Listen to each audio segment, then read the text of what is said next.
पिछले चैप्टर में बस 3 क्वेश्चंस रह गए, वो मैं कभी भी वीडियो बना के डाल दूंगा, वो 3 क्वेश्चंस रह गए बस। ठीक है, अब नया चैप्टर चालू करते हैं, वेव। वेव, ठीक है, ये कुछ और है, वो वाला नहीं है हाई वेव्स नहीं, तो वो अलग होता है, ये अलग वेव है। काफी कुछ काट दिया है इस सेशन में, इस सेशन के लिए कोरोना पीरियड में काफी कुछ काट दिया है। तो मैं अभी तो क्योंकि आपके बहुत नियर बाई एग्जाम है, तो क्या कहते हैं, कुछ वही चीजें पढ़ाऊंगा जो सिलेबस में दी है। ठीक है, तो आइए पहले एक चीज और डिस्कस करते हैं, वर्ड फेज। ये फेज वर्ड मैंने ऑसिलेशन में एक अलग आर्टिकल के रूप में भी दे रखा है, दे रखा है। ये एज अ क्वेश्चन नहीं पूछा जाता, लेकिन इसे समझना जरूरी है। आइए एक तरीके से ऑसिलेशन टॉपिक में जो आर्टिकल था फेज, उसको अब समझते हैं, क्योंकि अब हमारे काम का भी है कुछ। मैंने आपको क्या बताया था कि जब हम कोई इक्वेशन लिखते हैं, ए साइन आर ओमेगा या R sine omega T plus 5, तो ये जो चीजें लिखी होती है उसे एंगल ना बोल के फिजिक्स में फेज बोलती है।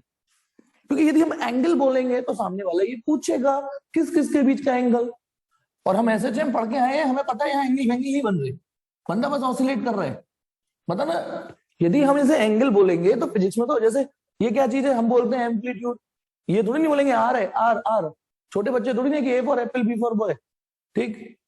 आर फॉर क्या होता है वैसे, आर फॉर क्या पढ़ाया जाता है, चलो मुझे नहीं ध्यान। हाँ, तो ओमेगा टी प्लस 5, तो इसको एंगल ना बोल के फिजिक्स ने बड़ा स्मार्टली एक नया नाम दिया।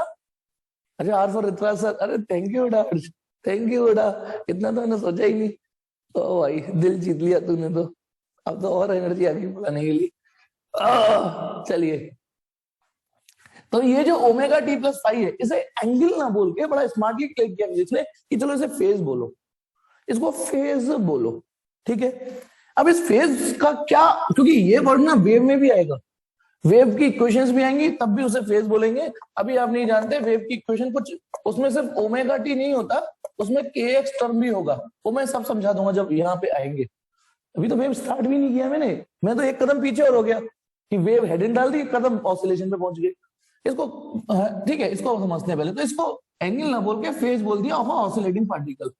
एक्चुअली ये यदि हमें पता हो तो हमें पार्टिकल का पूरा स्टेटस पता चल जाता है, यदि ये वैल्यू पता हो तो।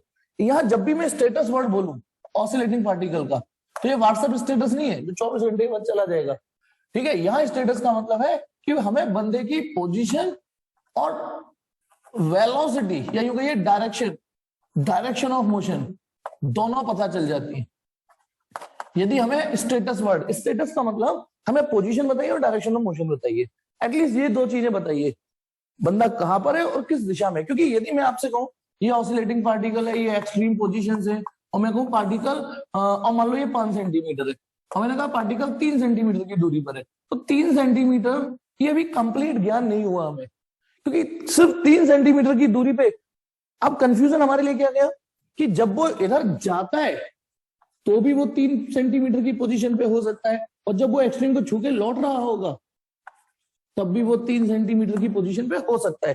तो एज अ यदि हम जितना पढ़ चुके हैं, तो ये भी डिस्प्लेसमेंट और ये भी डिस्प्लेसमेंट दोनों ही 3 सेंटीमीटर है, और दोनों ही प्लस 3 सेंटीमीटर है, ध्यान रखना। क्योंकि पोजीशन हमेशा ओरिजिन से या मीन पोजीशन से, जो डिस्प्लेसमेंट वेक्टर है, देखो ये रहा एरो, डिस्प्लेसमेंट यहां पर भी +3 है और डिस्प्लेसमेंट यहां पर भी +3 है, जबकि ये दोनों स्टेटस अलग अलग हैं पार्टिकल के।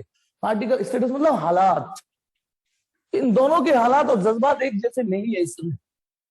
क्लियर है, केवल डिस्प्लेसमेंट पता करके हम पार्टिकल को एक्यूरेटली जज नहीं कर पाएंगे कि वो ठीक है। यदि हमें, अच्छा यदि जिसका एक्स ये होगा उसका v क्या होगा, आर ओमेगा, डिफरेंशिएट कर दिया मैंने। तो आप सोचो, यदि मुझे ओमेगा टी प्लस 5 की वैल्यू आपको बता दूं, मैंने कहा ओमेगा टी प्लस 5 की वैल्यू π/2 है, मैंने कहा π/2 है, तो आप बताइए बंदे का एक्स तो होगा +r और v होगा 0। यानी मात्र ये चीज पता चल जाए, तो ये चीज पता चल जाए तो आपको एक्स भी पता चल जाएगा और वी भी पता चल जाएगा, यानी ये दोनों की मदद मिल जाएगी। यदि मैं, अच्छा इसको देखिए गौर से, यदि मैं ओमेगा टी प्लस 5 की वैल्यू आपको बता दूं कि ये वैल्यू 0 है, तो ये वैल्यू v की वैल्यू, यदि ये पूरी की पूरी फेज वैल्यू, फेज यानी जिसे हम एंगल बोल रहे हैं, वो 0 हो जाए, तो फिर v की वैल्यू v की वैल्यू होगी प्लस आर ओमेगा, और यदि यही ओमेगा टी प्लस आई पाई हो तो v की वैल्यू माइनस आर ओमेगा आएगी, यानी केवल स्पीड नहीं बताएगा, वो साइन भी बताएगा कि वो उल्लंघ जा रहा है या पल्लंघ जा रहा है, प्लस आर ओमेगा है या माइनस आर ओमेगा है। तो यदि किसी ऑसिलेटिंग पार्टिकल का स्टेटस वर्ड बोला जाता है तो केवल पोजीशन से काम नहीं चल पाएगा, उसकी हमें पोजीशन के साथ साथ ये तो पता चले कि वो किस दिशा की ओर एक्टिवेटेड है, किस डायरेक्शन की ओर उसमें मोमेंटम है। तो पहली बात, और ये एक झटके में बताया जा सकता है यदि आपको फेज पता हो। अच्छा एक बात बताइए, जैसे कभी कभी आपकी इच्छा होती है कि पापा क्या कहते हैं, पापा वो लिया ना आइसक्रीम, लिया ना पापा आइसक्रीम लिया ना, अच्छा पापा कहते हैं अच्छा ये बताइए आइसक्रीम चाहिए या पिज्जा चाहिए, तो फिर वहां आपके दिमाग में आता है जो आपको फेवरेबल हो, फेवरेट हो, एक ही चीज लाऊंगा, पापा ने कह दिया नहीं एक ही चीज लाऊंगा, बताओ कौन सी चीज, तो वहां आपको डिसाइड करना पड़ेगा आप किसकी तरफ ज्यादा अट्रैक्टिव हो। अब ऐसे यदि मैं आपसे कहूं, मुझसे आप 3 चीजों में से एक चीज पूछ सकते हो, डिस्प्लेसमेंट, वेलोसिटी और फेज। एक चीज, एक पढ़ना ऑसिलेट कर रहा है और मैं कहूंगा मैं 3 चीज में से एक ही चीज बताऊंगा, तो फिर आप इसको ही प्रायोरिटी देना। आइसक्रीम और पिज्जा में तो मुझे नहीं पता आपको क्या अच्छा लगता है, लेकिन इसको प्रायोरिटी देना क्यों? क्योंकि पोजीशन से आपने देखा सिर्फ पोजीशन पता चल रही थी, डायरेक्शन नहीं पता चल पा रही थी। इसमें वेलोसिटी पता चल पाएगी, पोजीशन नहीं पता चल पाएगी, और ये दोनों चीज मजे आगे नहीं आगे, है ना, दोनों चीज। ओके चलिए, तो ये तो हो गया फेज का लिटरली मीनिंग। इवन आइए टाइम पीरियड की डेफिनेशन एक बार रिवाइज करते हैं, मतलब अपडेट करते हैं, अपडेट करते हैं एक नए स्तर से, अपना स्तर बढ़ाएंगे।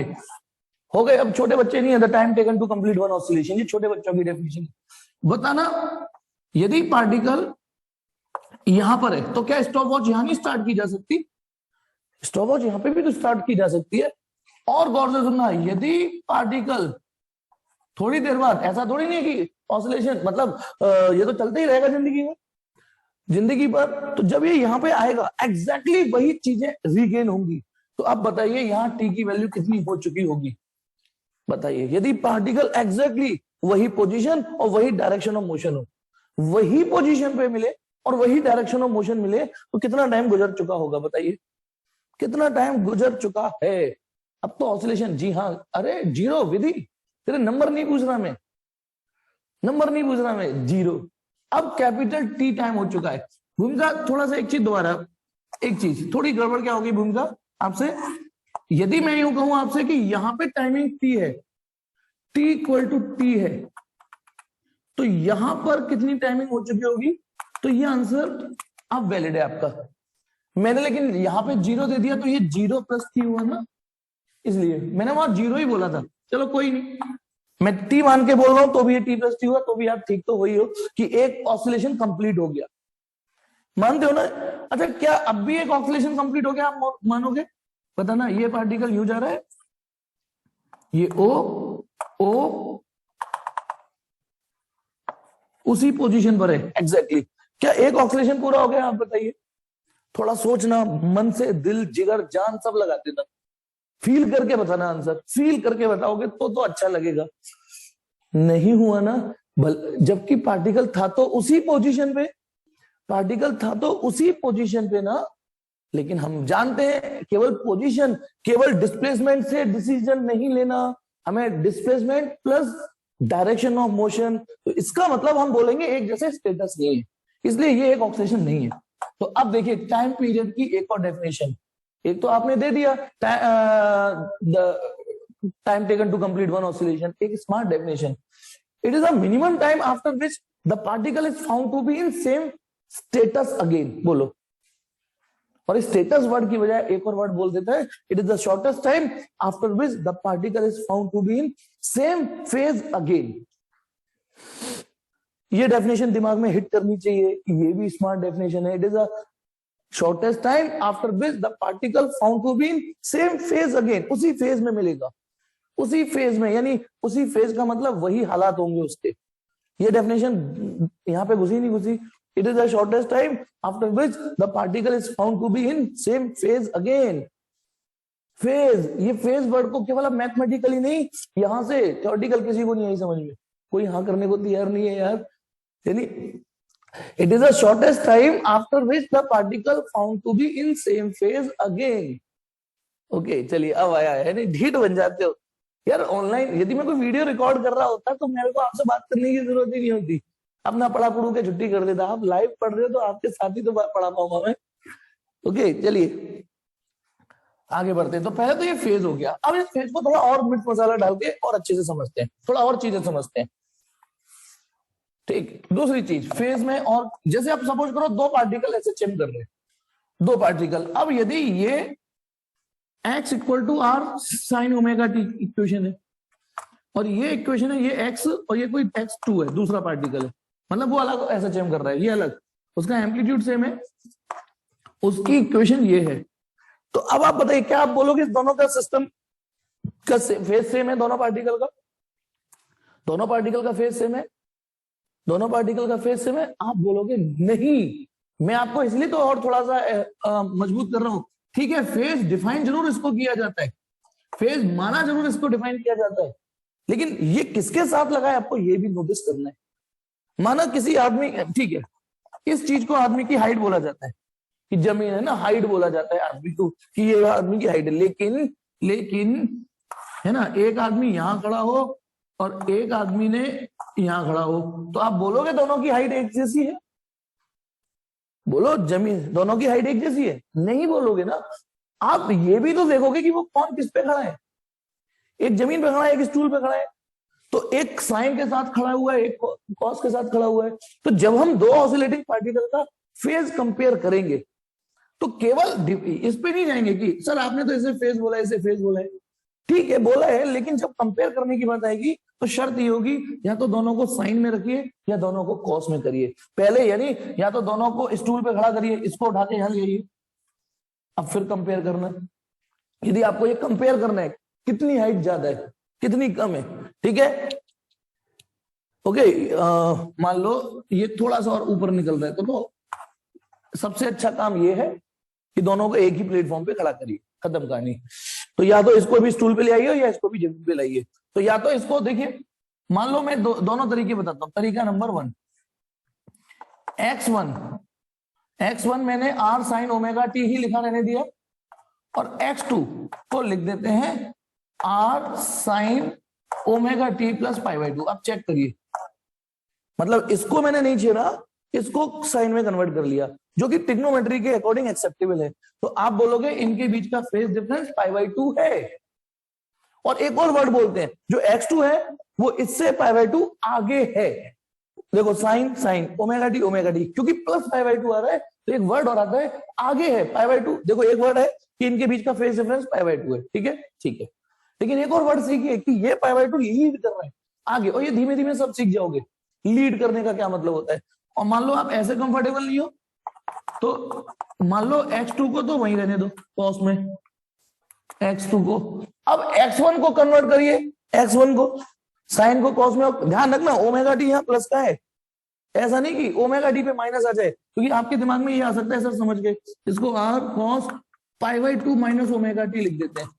अब इसमें प्रॉब्लम ये है ट्रिग्नोमेट्रिकली है, ठीक है ठीक है ट्रिग्नोमेट्रिकली, लेकिन इसमें ओमेगा टी प्लस में और इसमें ओमेगा टी माइनस है। जबकि मैंने जब कन्वर्जन किया था तो यार इसमें कोई ये क्यों पिस, तुम्हारे साइन के चक्कर में ये नहीं पिसना चाहिए।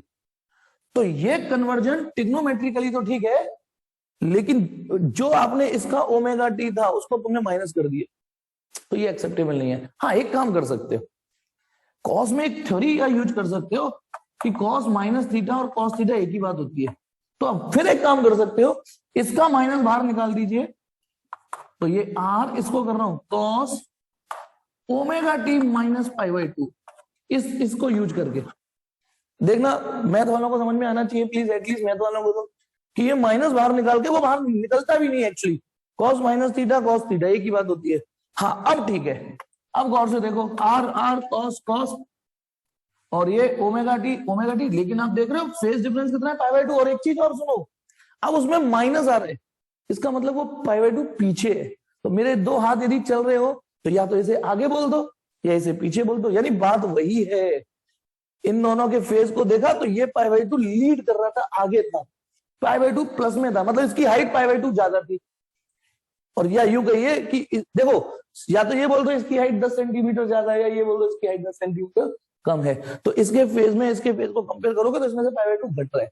तो ये कॉन्सेप्ट समझ में आया कि फेज कंपैरिजन कैसे किया जाता है।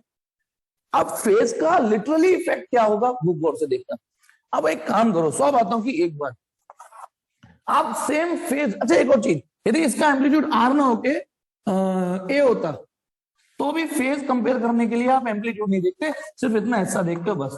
एम्पलीट्यूड चाहे अलग अलग हो, एम्पलीट्यूड चाहे अलग अलग हो। जैसे मैं आपको एक और इक्वेशन देता हूं, ये ए साइन ओमेगा टी है और ये बी साइन ओमेगा टी है ना। आप बताइए, मैं आपसे पूछ रहा हूं, ये सेम फेज है या नहीं है? सेम फेज है या नहीं है ये बताओ। सेम फेज है या नहीं है? हाँ ये सेम फेज है। आपको सिर्फ इतना हिस्सा चेक करना है, सेम है, सेम फेज है। आइए, यदि बिलीव मी, यदि आप सेम फेज के कॉन्सेप्ट को समझ गए, सेम फेज के, तो फेज शायद आपको जिंदगी भर हिट करता रहेगा कि फेज की इंपॉर्टेंस क्या होती है। एक बार, अब मैं सेम फेज पे मेहनत कर रहा हूं, है ना।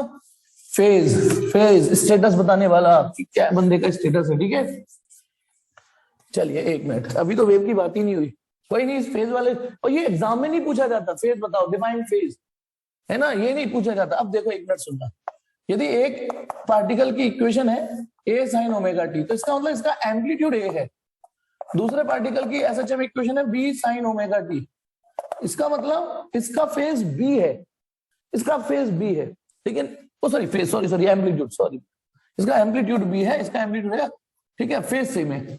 अब बताइए, थोड़ा बहुत यदि आप थोड़े से बुद्धिजीवी हो तो यदि मैं एक्स का ग्राफ बनाऊंगा तो ऐसा खींचेगा साइन का, क्योंकि पास में मैं खिंचवा चुका हूं, इसलिए मैं यहां मेहनत नहीं करूंगा। x1 का ग्राफ और उसका एम्पलीट्यूड देखो, पहले वैल्यू बढ़ेगी बढ़ेगी बढ़ेगी बढ़ेगी बढ़ेगी, ए तक जाएगी, फिर घटेगी घटेगी घटेगी, 0 तक जाएगी, 0 π/2 पर मैक्सिमम पाई। अच्छा चलो मैं आपकी मदद कर देता हूं, है ना, एटलीस्ट देखिए, मैं अब की बार ओमेगा टी की कुछ वैल्यूज लेता हूं, 0 π/2 के डिफरेंस से। यदि मैं थोड़ा जल्दी कर जाऊं तो थोड़ा सॉरी बोलूंगा, बाद में वीडियो को पॉज कर करके रिवर्स करके देख लेना। मैंने ओमेगा टी की वैल्यू कुछ π/2 के फैक्टर से ले ली, पहली वैल्यू 0, फिर π/2, फिर पाई, देख सकते हो, ठीक है। और साइन थीटा में आपको जानते हो यहां और यहां 0 होता है, यहां +1 और यहां -1 होता है, ठीक। अब बताइए, यदि मैं x1 निकालूंगा तो सबसे पहले ओमेगा टी इसमें 0 रखो, तो जैसे ही 0 रखूंगा x1 0 आएगा, फिर अगली वैल्यू π/2 डालना, साइन π/2 +1, तो ये +a आएगा, पाई डालना 0 आएगा, -a आएगा 0, इन वैल्यूज को डालोगे तो, ठीक है। अब इन्हीं वैल्यू को, अब ओमेगा टी इसमें डालिए, तो जब साइन 0 की वैल्यू 0 हो जाएगी, साइन π/2 यानी +1, तो ये +b हो जाएगी, 0 -b 0। अब सेम फेज को यहां देखिए, सेम फेज को यहां देखिए, आपने केवल इक्वेशन देख के तो बोल दिया सेम फेज है, लेकिन हम उसको फील करिए। आप देख रहे हो जिस समय x1 0 है उसी समय x2 0 है, उसी मूवमेंट पे 0 है। जिस समय x1 मैक्सिमम है x2 अपने मैक्सिमम पर है। देखो, जिस इंस्टेंट पर x1 अपने मैक्सिमम पर है उस इंस्टेंट पर x2 भी अपने ही मैक्सिमम पर है। जिस समय x1 फिर 0 हुआ उसी समय वो 0 हुआ, जिस समय वो पलटा, और जिस समय अपने वो नेगेटिव मैक्सिमम में हुआ वो भी अपनी नेगेटिव एक्सट्रीम पर ही पहुंचा। ये होता है सेम फेज। देखिए, जब मेरे दो हाथ ऐसे हिलने लगे, ऑसिलेट करने लगे, ऐसे ऐसे दिखेगा, इसको बोलते हैं सेम फेज। और अचानक यदि इनमें यूं होने लग जाए, ये सेम फेज नहीं है। बस इतने समझ लीजिए, सेम फेज ये होता है। अच्छा, यदि ये तो मैंने x1 का ग्राफ खींचा, मान लो b का एम्पलीट्यूड थोड़ा छोटा है, b ये रहा, तो b का ग्राफ कैसे खींचेगा? डॉट डॉट से खींच रहा हूं मैं, b का ग्राफ देखिएगा। अब ग्राफ में देखिए, दोनों एक साथ 0, दोनों अपने अपने मैक्सिमम पर एक साथ पहुंचे, अपने अपने मैक्सिमम पर एक साथ पहुंचे, फिर एक साथ 0 हुए, फिर एक साथ पलटे, और फिर एक साथ ही नेगेटिव हो रहे हैं, यानी जीना मरना तेरे संग। ठीक है, एम्पलीट्यूड वैल्यू थोड़ी बहुत अलग हो सकती है, लेकिन सेम फेज का मतलब होता है एक साथ ही, एक जैसे 0, एक जैसी मैक्सिमम, मतलब एक साथ ही मैक्सिमम, एक साथ ही फिर 0, एक साथ ही पलटे, है ना। अब आप ऐसा ग्राफ यदि आ रहा है, एक वैल्यू ऐसे और एक ऐसे भी ये आ रहा है, ये सेम फेज नहीं है।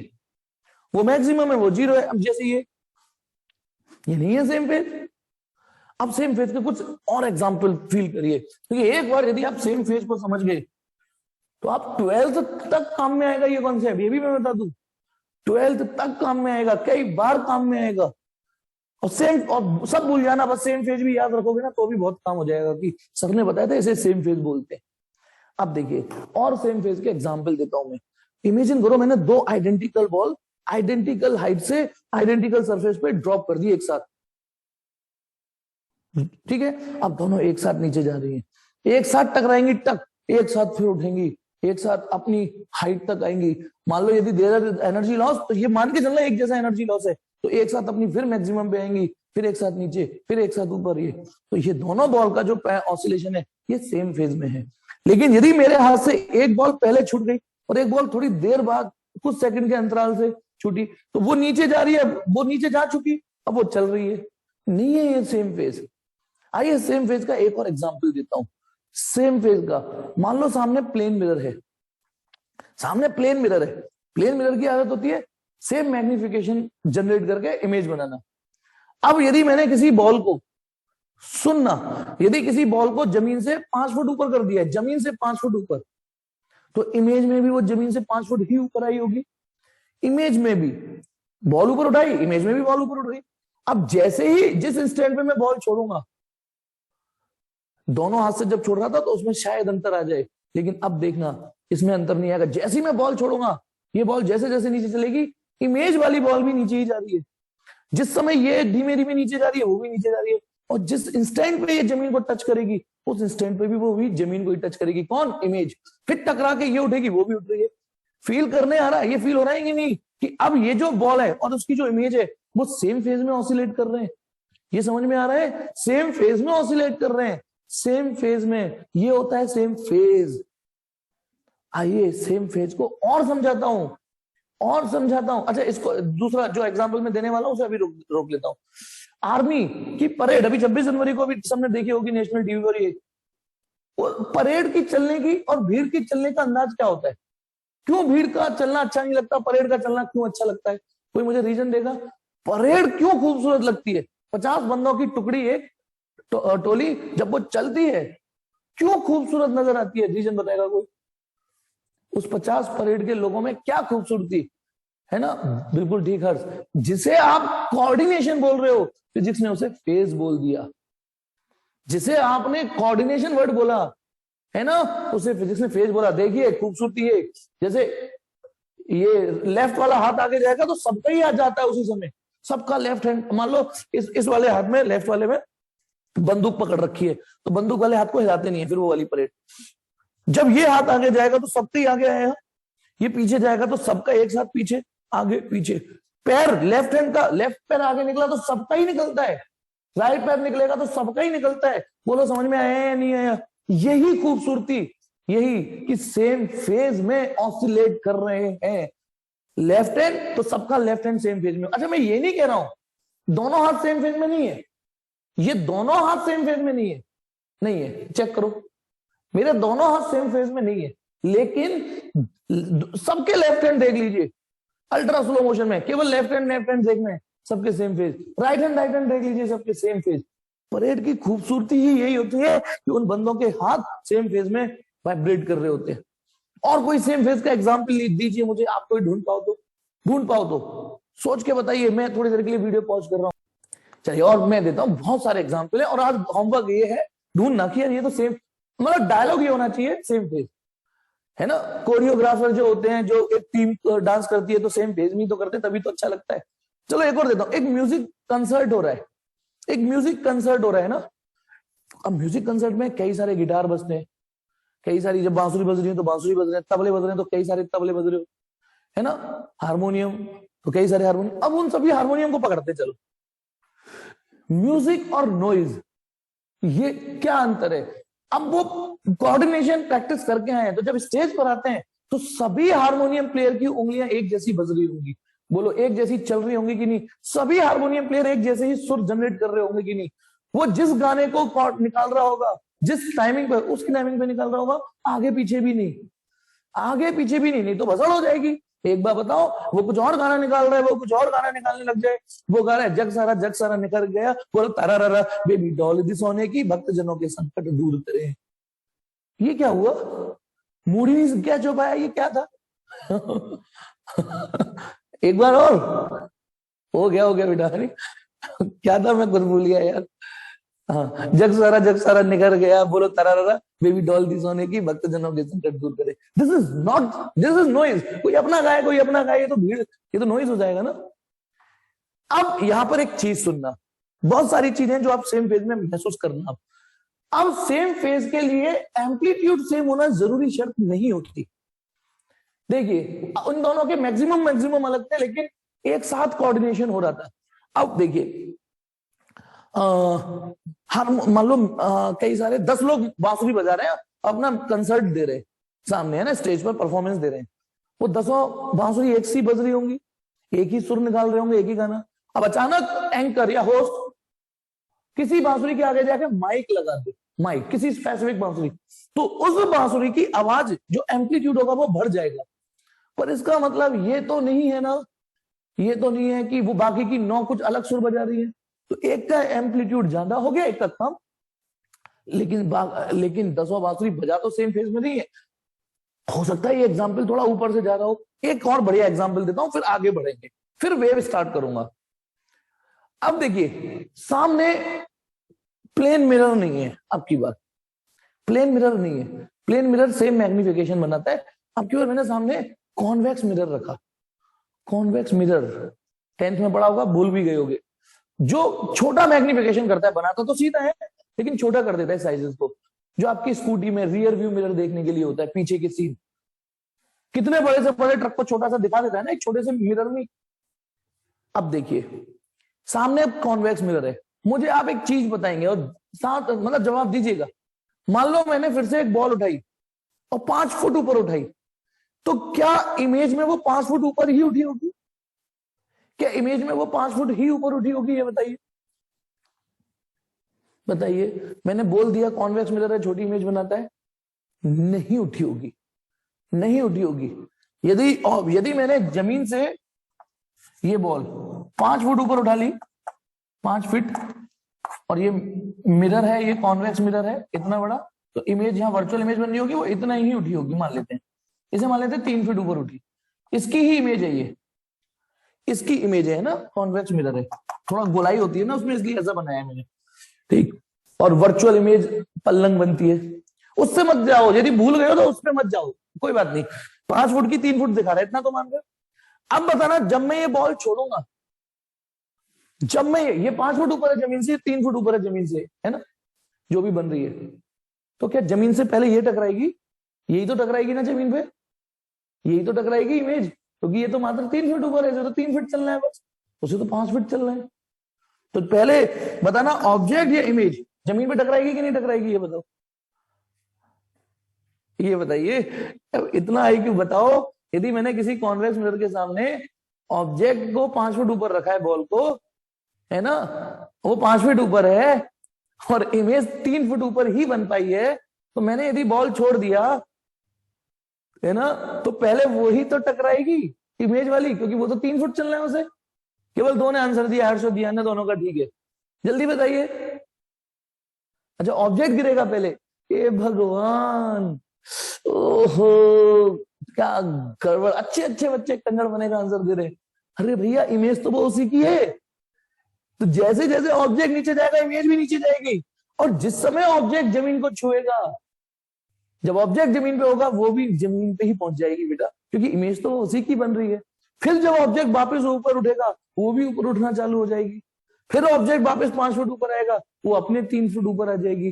फिर वो पलटेगा, तो गौर से सुनना, जैसे वो अपने अपने मैक्सिमम पे आएगी, वो अपने मैक्सिमम पे आ जाएगी। जब ये यहाँ पे टकराएगी, तब वो भी जमीन पे ही टकराएगी। हो रहा है नहीं हो रहा? कैसा गंवार बने का आंसर दिया कई लोगों ने। यार मैंने सिर्फ ये कहा है कि वो छोटी इमेज बना रहे, सिर्फ ये कहा है। यदि वो प्रिंसिपल एक्सिस ले लेते हैं, प्रिंसिपल एक्सिस से यदि कोई ऑब्जेक्ट, क्या तुमने बिल्कुल ही भूल गए। मैं ये प्रिंसिपल एक्सिस से 5 फुट ऊपर है, ये प्रिंसिपल एक्सिस से 3 फुट ऊपर है। अब जैसे जैसे ये यहाँ आएगा, वैसे वैसे तो ये नीचे आ जाएगा 0 पे। अब आप बताइए ये सेम फेज का ऑसिलेशन है या नहीं है? है। आप पता नहीं क्या दोगे आंसर, मैं ही बोल देता हूं है। लेकिन दोनों का एम्पलीट्यूड एक जैसा नहीं है, क्योंकि सेम फेज में क्यों है? एक साथ अपने अपने मैक्सिमम, एक साथ अपने अपने जीरो पर, फिर एक साथ अपने अपने मैक्सिमम पर, कोऑर्डिनेशन के साथ ही तो हो रहा है ये भी, बस एम्पलीट्यूड अलग अलग है। तो यानी दो अलग अलग ऑक्सीलेशन अलग अलग एम्पलीट्यूड के बावजूद भी सेम फेज में हो सकते हैं। ये सेम फेज की कहानी मैं यही लॉक करता हूं, यही खत्म करता हूं। ठीक है, अब आते हैं वेव। मैंने ये क्यों पढ़ाया है ये भी अब आपको समझ में आ जाएगा, भूलना नहीं है ये। आज तो फेज का काम थोड़ा सा है, बस थोड़ा सा है, बस आगे जाके फिर रिपीट होगा फेज का काम। तो टॉपिक स्टार्ट करते हैं, वेव। क्या होता है वेव? देखिए, वेव का मतलब होता है एनर्जी का चलना, एनर्जी का चलना। अभी बात पूरी नहीं हुई, या यूं बोल सकते हो डिस्टरबेंस का चलना, आगे बढ़ना। It is a transfer of energy और disturbance from one point to another point, from one point to another point. लेकिन सच दैट, किस मैनर में चले तब बोलोगे वेव। ठीक है, it is a transfer of energy in such a manner, अब एनर्जी बोलो डिस्टरबेंस बोलो, in such a manner that only energy transfer, only energy और डिस्टरबेंस प्रोपेगेट, प्रोपेगेट माने चले, but the intervening particle through which the energy is going, वो नहीं चले संग में। Intervening particle does not move at all with that energy, although they start oscillate when disturbance reach towards them. घंटा समझ में नहीं आया ना कुछ? कोशिश करता हूं दोबारा, ये तो होता ही है, डेफिनेशन से कैसे समझ में आ जाएगा। एनर्जी का इस अंदाज में चलना कि वो सब पार्टिकलों को छू छू के निकल जाए, और जो इंटरविनिंग पार्टिकल, इंटरविनिंग माने रास्ते में पड़ने वाले पार्टिकल या रास्ते में पड़ने वाला मीडियम, वो उस एनर्जी के साथ नहीं जाए, उस एनर्जी के साथ नहीं जाए, केवल एनर्जी जाए। जैसे कई सारी साइकिल पड़ी हुई है लाइन से, जब एक साइकिल गिरती है तो तर तर तर तर तर तर तर तर, तर साइकिल गिरती चली जाती है। अब बताइए, पहली साइकिल से जो डिस्टरबेंस स्टार्ट हुआ वो आखिरी वाली साइकिल तक चला गया, लेकिन बाकी की जो साइकिल थी वो तो उस एनर्जी के साथ नहीं गई ना, सारी साइकिल वहीं की वहीं है। हाँ, थोड़ा बहुत मैंने ये भी बोला है, although they start oscillate when disturbance reach towards them, थोड़ा बहुत वो हिलेंगे, लेकिन ऑसिलेशन में एक्चुअल मोशन नहीं होता। ऑसिलेशन एक्चुअल मोशन नहीं होता, वो बाउंडेड मोशन होता है। पता ना, एक बंदा मीन पोजीशन से इधर उधर चल रहा है, तो ये लास्ट 5 -5 के बीच में दायरे में करेगा ऑसिलेट। फाइनली एक ऑसिलेशन के बाद डिस्प्लेसमेंट फिर जीरो हो जाता है। जो ऑसिलेशन होता है उसमें नेट डिस्प्लेसमेंट जीरो हो जाता है ना हर एक ऑसिलेशन के बाद। ये बाउंडेड मोशन होता है, इसे एक्चुअल मोशन नहीं बोलते। एक्चुअल मोशन तो वो होता है गोली चली, गोली आगे बढ़ रही है, दिस इज एक्चुअल मोशन। बस निकल के गई आगे, बस चली गई, दीज आर एक्चुअल मोशन। जो आपने वहां पढ़े थे, motion in a straight line और motion in a plane, both are motion. हाँ, तो मैं क्या बता रहा था, अभी मैं इस डेफिनेशन को और पावरफुल करता हूँ कि एक एग्जांपल से क्या होता है। सेम एक लाइन लगी हुई है मंदिर में दर्शन के लिए, टिकट खिड़की में लाइन लगी हुई है ना। सपोज करो टिकट खिड़की में लाइन लगी, वो है ना लाइन लगी हुई है, ठीक। अब क्या हुआ, हाँ, अचानक कोई धक्का आता है तो वो धक्का आगे तक ट्रांसफर हो जाता है, लेकिन बंदे वहीं की वहीं है। लेकिन धक्का तो, उस धक्के को बोलते हैं वेव, उस धक्के को बोलते हैं ट्रांसफर ऑफ एनर्जी। बंदे वहीं की वहीं रह गए, बस धक्का उनके थ्रू आगे ट्रांसफर हो गया, ठीक। अच्छा, एक बार मेरी एक टिकट खिड़की पे लगा हुआ था मैं, ठीक है, तो बहुत कंजेस्टेड जगह थी यूं, ठीक है। चला, वो बोल रहा है तो आगे वाला बोलता है, कबे धक्का क्यों दे रहा है, यानी कि धक्का। फिर थोड़ी देर बाद, कबे धक्का क्यों दे रहा है। तो मैंने कहा, यार मैं ठीक से सांस भी नहीं ले सकता है, ये तो हो गई है मेरी, मैं ये तो अभी थोड़ी कम है, लेकिन और क्या मैं सांस भी नहीं ले सकता। एक बार मैं वेइंग मशीन पे गया वेट तोलने, जिसमें टिकट आती है निकल के, टिकट आती है ना निकल के कि आपका वजन 70 किलो है। मैं खड़ा हो गया, कॉइन डाला, खट, टिकट आई। तो पता है क्या बदतमीजी कर दी उसने, सूचना है ध्यान से पढ़े, एक साथ 4-4 लोग ना चढ़े, हर कोई गुगली करने में तैयार था। चलिए, और रिक्शे वाले से पूछेगा, मैंने पूछा, हाँ भाई चलेगा, बस स्टैंड चलेगा, तो पता है हाँ चलूंगा, क्या पैसे लेगा, तो यूं कह रहा, मुझे देख के 20 रुपए किलो, मुझे देख के बोलता है 20 रुपए किलो लूंगा आपके देख के। तो क्या करें यार, हो गया कहां से कहां। हाँ, तुम्हें मोटापे को छोड़ के आगे बढ़ते हैं। हाँ, अच्छा ये तो कुछ नहीं, एक बार मुझसे भी मोटी एक लेडी थी, सब उसको मोटा मोटा मोटा चिल्लाते थे, ठीक है। वो एक दिन उसने कहा सब मोटा मोटा चिल्लाते हैं, आत्महत्या करने की सोची, वो ऊपर से कूदी, वो तो बच गई, उसके नीचे 3 लोग आके मर गए। ये तो कभी कभी मैं आत्महत्या का सोचता हूँ तो ये नहीं यार, मेरे चक्कर में कोई और ना चला जाए। अच्छा, फिर उसने कहा, फिर वापस उस हाइट पे पहुंची, उसने कहा डेली डेली थोड़ी नहीं मेरे नीचे आ जाएगा कोई। फिर कूदी, और बिल्ली नहीं कूदी, अगले दिन वो मतलब जैसी वो कूदी टप्पा खा के वापस ऊपर। जो गुदगुदा होगा वो कैसे हो जाएगा, टप्पा खा के वापस ऊपर। ओ आज भी ना, चलो मुद्दे पर आते हैं। हाँ, तो वेव को समझाते हैं, वेव को समझाते हैं कि वेव तक किस अंदाज में चले तब आप वेव बोलोगे, कि कुछ इस तरीके से चले कि बीच के पार्टिकल जिनके थ्रू होके जा रही है, छू छू के जा रही है जिसको, वो पार्टिकल ना चले, सिर्फ एनर्जी चले। धक्के वाला एग्जाम्पल, साइकिल वाला एग्जाम्पल, है ना। ठीक है, एक और एग्जाम्पल देते हैं, चलिए रस्सी वाला एग्जाम्पल लेते हैं। एक रस्सी ली, उसका एक एंड मैंने रिजिडली क्लैंप कर दिया और एक एंड मेरे हाथ में। अब रस्सी को मैं ये अप एंड डाउन जर्क दूं, अप एंड डाउन ऐसे करके जर्क दूं, ठीक है। तो ये जर्क अल्ट्रा स्लो मोशन में, रस्सी ज्यादा टाइट हुई ना तो दिखेगा कम, ये थोड़ी ढीली रखेंगे तो ये थोड़ा फिर भी दिख जाता है, दिख जाता है बेटा, ठीक है। अब देखिए ये जर्क आगे बढ़ रहा है, आगे बढ़ रहा है, आगे बढ़ रहा है ना। अब यदि आपको थोड़ा और मेरी डेफिनेशन ऑब्जर्व करनी है कि मैं क्या बोलना चाह रहा हूं, तो बेटा यदि मान लो यहाँ पे मैंने कपड़ा बांध दिया, ये जो क्रॉस दिख रहा है वो मैंने कपड़ा बांध दिया, रिबिन बांध दिया, रिबिन है ना, ये रिबिन। अब ये जर्क धीमे धीमे धीमे धीमे धीमे यहाँ रिबिन पे पहुंचा, तो ये रिबिन यहाँ इस समय ऊपर उठा हुआ है ना भैया, ये सीधी सी बात है। जर्क जब आगे जा रहा है तो ये जर्क हर रस्सी के आगे वाले पार्टिकल को उठाती जा रही है। जब ये जर्क ए के इस रिबिन इस ए पर पहुंचेगा तो ए भी उठ जाएगा। लेकिन एक चीज नोटिस कर रहे हो, रिबिन तो यहीं रह गया, एनर्जी तो आगे चली गई, रिबिन तो संग में नहीं गया ना साथ में। और रिबिन बांधने का जरूरी नहीं, रिबिन ही बांधो, रस्सी के उस किसी हिस्से को पेंट कर देना, किसी हिस्से को पेंट कर देना, ठीक है नहीं, और उस पेंट को देखना, तो वो तो ऊपर नीचे हुआ, वो तो संग में गया ही नहीं ना। तो अब डेफिनेशन समझना फिर से, यही डेफिनेशन होती है हर वेव में कि एनर्जी तो आगे चली जा रही है, एनर्जी तो आगे, रास्ते में जो पार्टिकल मिला उसे ऊपर। अच्छा, इस एक को थोड़ा स्लो मोशन में देखिए क्या हुआ होगा एक के साथ, जब ये पहुंचा होगा तो ये नीचे हुआ होगा फिर ऊपर। अच्छा, नहीं समझ पा रहे, दोबारा देखते हैं। यदि मैं इस रस्सी पे जर्क देता ही रहूं, इसमें तो मैंने एक अप एंड एक डाउन दिया, बस अप एंड डाउन, बस एक। अब मैं रस्सी में जर्क देता रहूं तो इस ए के बारे में आपके क्या विचार है, ए ऊपर नीचे हिलता रहेगा बस, तो ये ऑसिलेट कर रहा है, साथ में नहीं जा रहा। इसे बोलेंगे हम इंटरवीनिंग पार्टिकल, और ऐसे पार्टिकलों को बोलेंगे इंटरवीनिंग पार्टिकल या मीडियम। तो पार्टिकल साथ में नहीं जाते, सिर्फ उनके थ्रू जर्क छू छू के जाता है। और ये जैसे कंडक्शन होता है ना, कंडक्शन, कन्वेक्शन, रेडिएशन, कंडक्शन वाला क्या था, वही चीज वेव में होती है। एक्चुअली वो भी वेव ही चल रही है। एक्चुअली क्या था कंडक्शन, कि एनर्जी इधर जाती थी, फिर इसको इधर देता था, इसको, जैसे कई सारे मजदूर है ना, कई सारे मजदूर है और ईट वहां से वहां पहुंचानी, तो उसने ईट यहां से ली, यहां दे दी, फिर एक और ईट आई, उसने इधर देता जा रहा है, और ईट वो अगला अगले वाले को दे रहा है। समझ गए?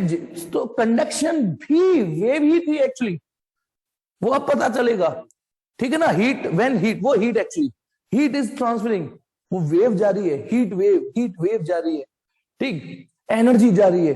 तो लगे हाथ आपको एक चीज पता चल गई कि वेव में एनर्जी, ये बगल वाले को दे देगा, ये अपने बगल वाले को दे देगा, ये अपने बगल वाले को दे देगा। एनर्जी ऐसे जाती है, बगल बगल बगल वाले को, उस धक्के को फील करो, उन साइकिलों को फील करो। साइकिल गिरेगी तो वो अपने बगल वाले को एनर्जी दे देगी, फिर वो अपने बगल वाले को एनर्जी दे देगी, फिर वो साथ में नहीं जाएगी, तू रख ले, है ना, ले रख ले रख ले रख ले। लो एक और बढ़िया एग्जाम्पल कोशिश करता हूं देने की। ये मान लो कई सारे आइडेंटिकल,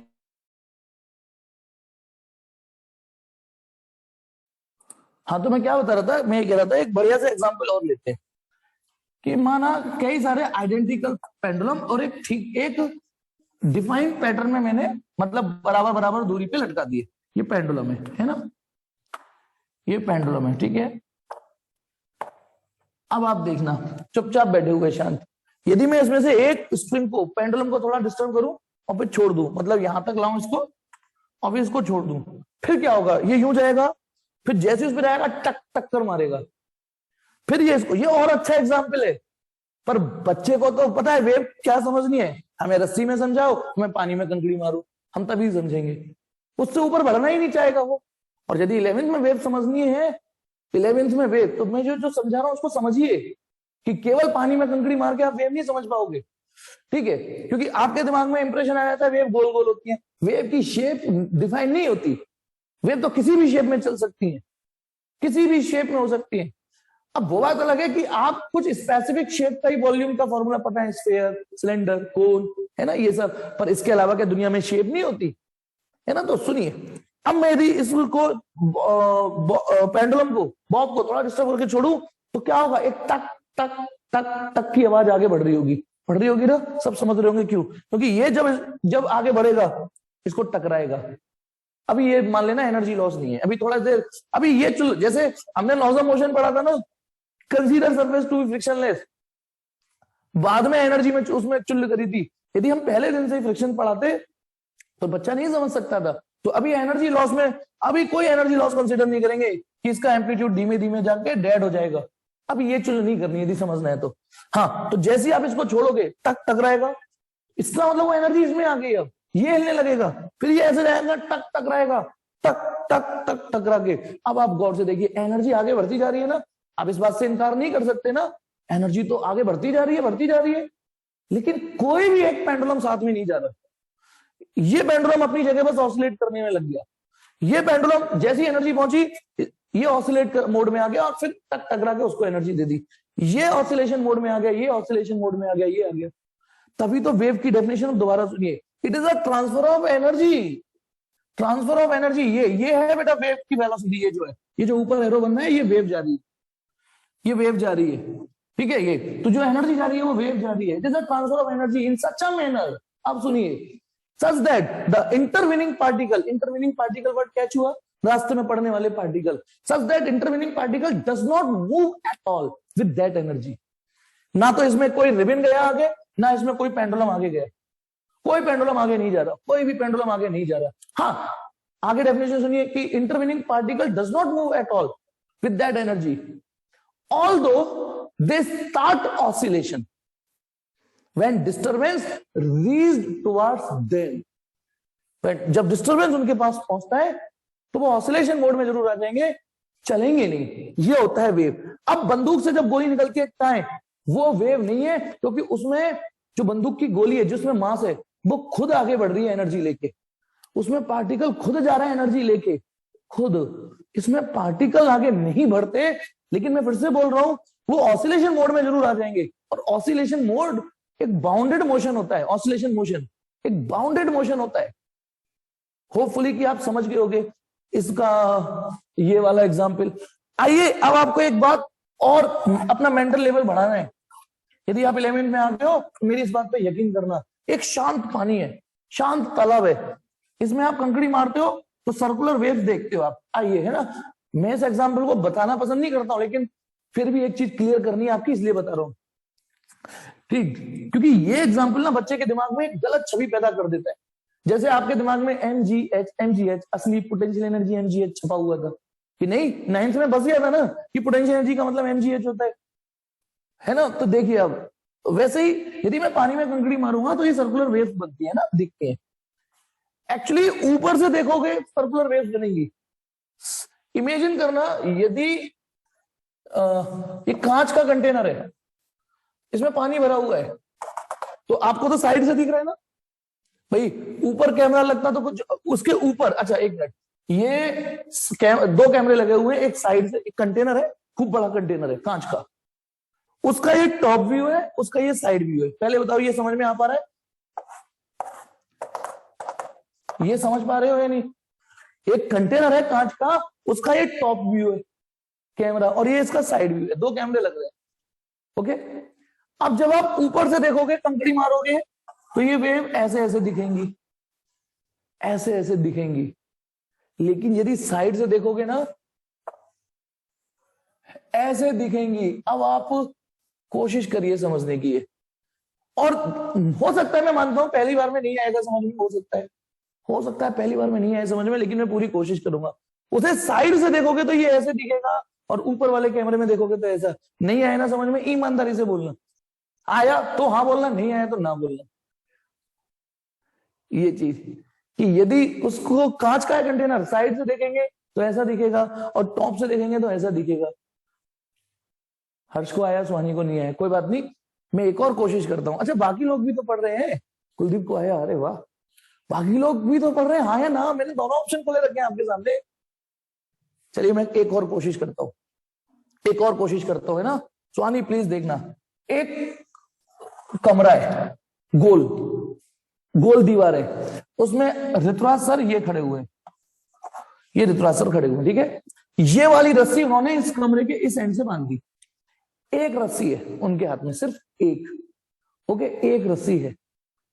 अब उस रस्सी को यदि जर्क देंगे तो वो जर्क ऐसे जाएगा, जर्क देते रहे तो कंटिन्यूअसली।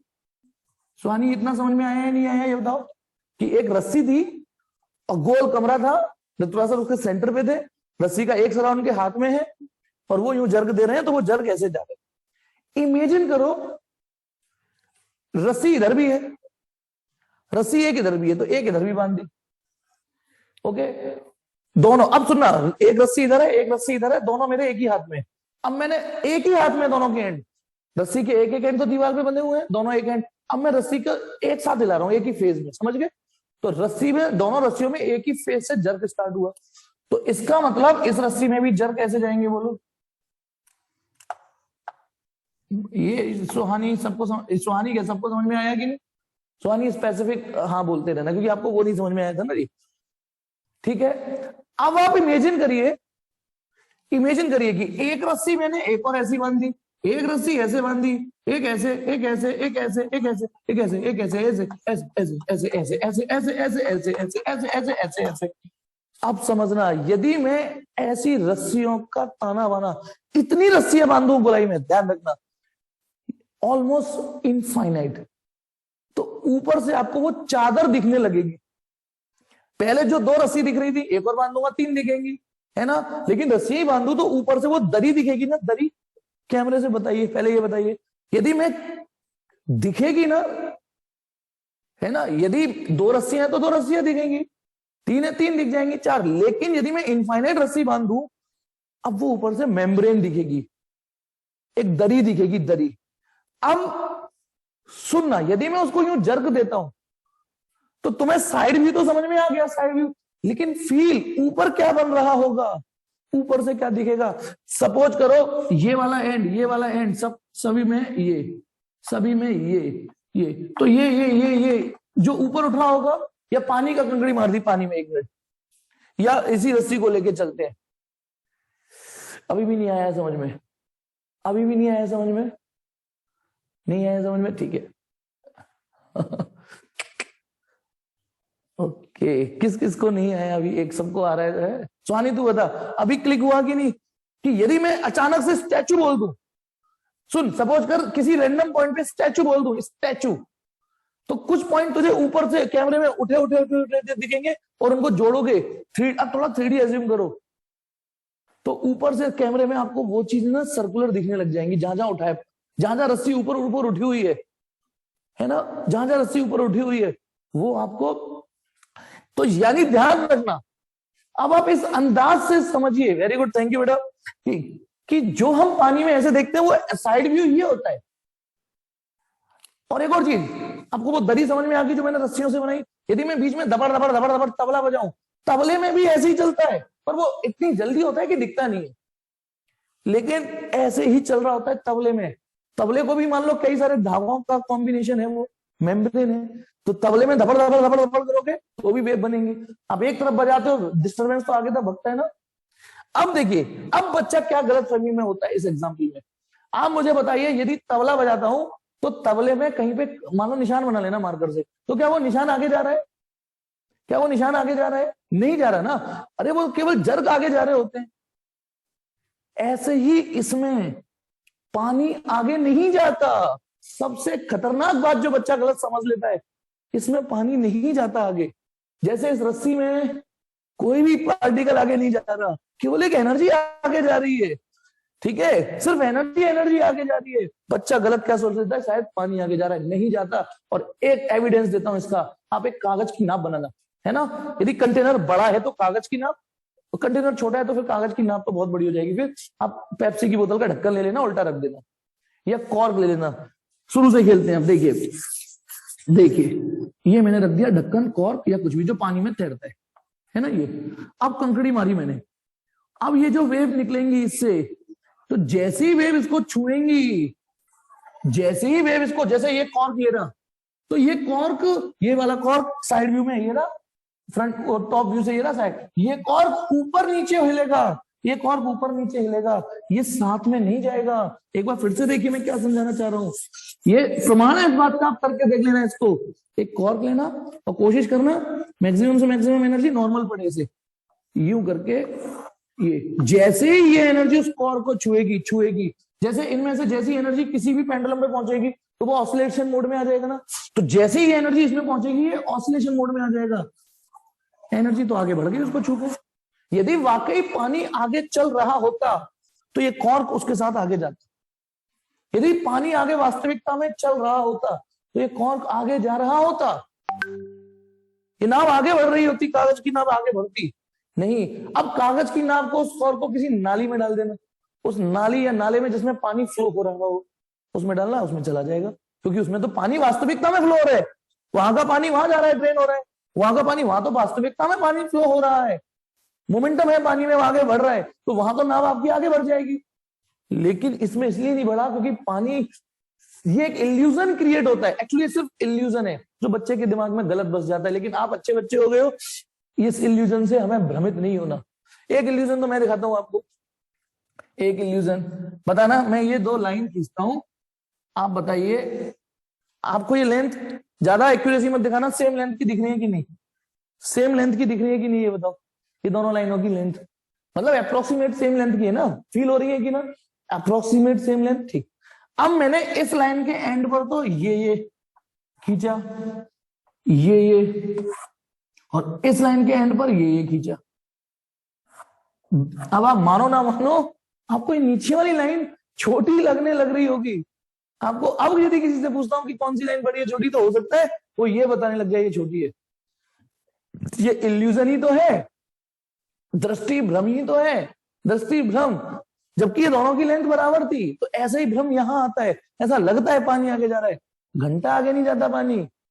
इसमें इस तरीके से जर्क दोगे तो जैसे ही वो जर्क यहां पहुंचेगा, वो कॉर्क पे यहां पहुंचा तो वो अप एंड डाउन उछल रहा होगा, ठीक है। तो वेव की डेफिनेशन को मैंने यहां फील करी है कि सिर्फ एनर्जी का आगे बढ़ना, और इस अंदाज में कि सिर्फ एनर्जी चले, रास्ते के पार्टिकल साथ में नहीं जाएंगे, हाँ वो स्टार्ट कर देंगे ऑसिलेशन करना, और वो ऑसिलेशन नहीं करेंगे तो मैकेनिकल वेव आगे बढ़ेगी नहीं। वो समझा दूंगा क्या चीज है। अब आ जाइए इस वेव के कुछ फीचर्स और समझिए, ठीक है।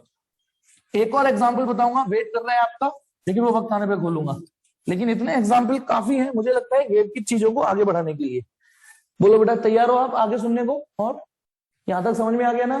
तीसरी मीटिंग और लूंगा, अभी बता देता हूं, जले हुए नमक रख दिया मैंने, ठीक। चलिए अब सुनो, तो वेव में सारी चीजें जो मैंने सारी, ठीक है, वेव जिस अंदाज में आगे बढ़ती है इसको वेव वेलोसिटी बोलते हैं, वेव वेलोसिटी। और पार्टिकल जिस अंदाज में ऑसिलेट करते हैं इसको पार्टिकल वेलोसिटी बोलते हैं। ये वेव वेलोसिटी है, ये पार्टिकल वेलोसिटी है। और पार्टिकल की वेलोसिटी तो हम एसएचएम में पढ़ के आए ना कैसे निकलती है। ये पार्टिकल यहाँ पे पहुंचेगा मीन पोजीशन पे तो मैक्सिमम होगी, फिर जब एक्सट्रीम पे पहुंचेगा तो पल भर के लिए जीरो हो जाएगी, ठीक है। ये तो बेटा उसके बाद हर्ष तो वीडियो में देख लेना प्लीज, बहुत अच्छा मौका मिला है बेटा मुझे आज, उसके बाद वीडियो में देख लेना प्लीज, है ना। मैं वीडियो पब्लिक कर दूंगा वीडियो, है ना। ये वाली देखिए, तो ये गौर से सुनना, पार्टिकल जिस वेलोसिटी से ऑसिलेट करे वो पार्टिकल की वेलोसिटी, वेव जिस वेलोसिटी से मूव करे वो वेव वेलोसिटी। अब सुनिए, पार्टिकल वेलोसिटी तो हमेशा ही एक्सीलरेटेड ही होगी, क्योंकि हम पढ़ के आए ना एसएचएम करने वाले का या ऑसिलेशन करने वाले की हमेशा एक्सीलरेटेड होती है, क्योंकि वो वेलोसिटी जीरो भी हो जाती है मैक्सिमम भी हो जाती है, जीरो मैक्सिमम जीरो मैक्सिमम। लेकिन वेव वेलोसिटी जीरो मैक्सिमम नहीं हो रही, वो तो चल रही है चुपचाप। यदि मीडियम होमोजीनियस है तो चुपचाप एक ही स्पीड से चलती चलेगी, मतलब मीडियम में बदतमीजी नहीं हुई है तो। लेकिन यदि मीडियम बदलेगा तो बदलेगी वो, जैसे लाइट एक मीडियम से दूसरे मीडियम में जाती है तो स्पीड चेंज होती है, साउंड एक मीडियम से दूसरे मीडियम में जाती है तो स्पीड चेंज होती है, ऐसे नहीं चेंज होती उसकी speed. This is called wave velocity, this is called particle velocity. Particle velocity is always accelerated, this is not accelerated, ठीक है। मीडियम चेंज होगा, बस थोड़ी देर के लिए जर्क लगेगा, उसमें चेंज हो जाएगी। इसमें क्या होता है, नियर बाई पार्टिकल, देखो एक और क्रॉस लगा देता हूँ बी, एक और क्रॉस लगा देता हूँ सी। वो पेंडुलम वाला तो मैंने मिटा दिया, लेकिन वो काफी था वो भी समझाने के लिए। बताना एनर्जी अगले वाले को हैंड ओवर हो रही है, अगला वाला अगले वाले को दे रहा है, अगला अगले वाले को दे रहा है। इस तरीके से वेव आगे बढ़ती है और जिस पे पहुंच जाएगी वो ऑसिलेशन मोशन में आ जाएगा। ठीक है, फिर अगले वाले को एनर्जी देगा, वेव ऐसे चलती है। अब सुनिए, जो मतलब की बात है वो सुनना, जिसके लिए मैंने फेज की मेहनत की थी। बताना जैसे कोई वेव ऐसे जा रही है, ठीक है, ये वेव मतलब इस एरो का मतलब ये है कि पहले एनर्जी यहां पहुंचेगी, फिर यहां पहुंचेगी, फिर यहां यहां यहां ऐसे जाएगी एनर्जी। तो अब मुझे बताइए यदि ए और बी दो, अच्छा हाँ पेंडुलम वाला दोबारा बना ही देता हूं मैं, पेंडुलम वाला, सॉरी उसे मिटाया, थोड़ा टाइम बच सकता था। अब मुझे ये बताइए यदि ये सभी एक जैसे पेंडुलम है ना, मैंने इसको ऐसे करके डिस्टर्ब किया और उसे छोड़ दिया, यूं जाएगा टक, इससे टक्कर मारेगा। तो मुझे ये बताइए क्या ये दोनों पार्टिकल, सोच के सही जवाब देना और आसान सवाल पूछ रहा हूं, क्या ये दोनों पार्टिकल का ऑसिलेशन जब ये ऑसिलेशन मोड में आ जाएगा, टकराने के बाद तो आ जाएगा ना जब ये इसको टक्कर मारेगा, तो क्या ये दोनों सेम फेज में ऑसिलेट करेंगे या नहीं करेंगे? ये बताइए, क्या ये दोनों पेंडुलम ए और बी सेम फेज में ऑसिलेट कर रहे होंगे? अब आ जाइए सेम फेज को सोचिए। कुलदीप कह रहा है हाँ, और बोलो बेटा क्या ये सेम फेज में ऑसिलेट करेंगे? और बोलो हाँ या ना, अरे जो भी है वो हाँ या ना कुछ तो बोला करो। हर्ष वेरी गुड, सही आंसर। और बोलो बेटा, केवल दो ही लोगों ने आंसर दिया, यार तुम हाँ या ना, नहीं तीसरा दे दे करो sir, confuse, no comment, only like. Vidhi कह रही है नहीं नहीं, दिया कह रही है नहीं, हर्ष कह रहा था नहीं, कुलदीप कह रहा है हाँ। तो देखिए सेम फेज का मतलब कुलदीप नहीं समझा और बाकियों ने तुक्का दिया है, समझ के दिया है, कह नहीं सकता, लेकिन उन सबका सही है, वेरी गुड।